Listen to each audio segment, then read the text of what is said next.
Dabhoi ST ડેપોમાં નવીન 3 બસોનું લોકાર્પણ કરવામાં આવ્યું હતું। ધારાસભ્ય શૈલેષ મહેતાના વરદ હસ્તે બસોનું લોકાર્પણ કરવામાં આવ્યું હતું। રાજ્ય સરકારમાંથી એસટી વિભાગની નવીન બસો ફાળવવામાં આવતા મુસાફરોની રાહત થશે।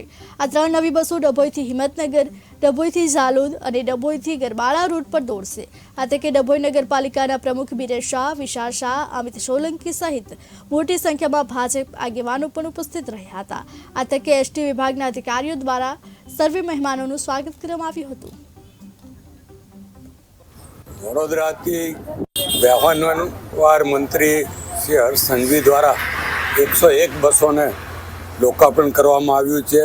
એના જ ભાગરૂપ ડભોઈ દર્ભાવતી ડેપો ખાતેથી 3 બસો અત્યારે લોકાર્પણ કરવામાં આવી, જેમાં ડભોઈથી હિંમતનગર, ડભોઈથી ગરબાડા અને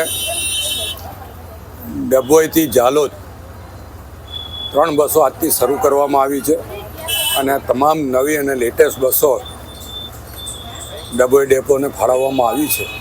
ત્યારે હું સરકારનો આભાર પણ માનું છું અને ડભોઈ તાલુકાની તમામ જનતાને અભિનંદન પાઠવું છું। જે રીતે 22ની ચૂંટણીમાં પ્રચારમાં જતા હતા ત્યારે વિદ્યાર્થીઓ તરફથી, નોકરિયાતો તરફથી, ગામ લોકો તરફથી વારંવાર બસોની ફરિયાદો કરવામાં આવતી હતી કે બસો ઓછી પડે છે। છેલ્લા સવા વર્ષમાં સરકારે ખૂબ જ બસો સમગ્ર ગુજરાતમાં આપી।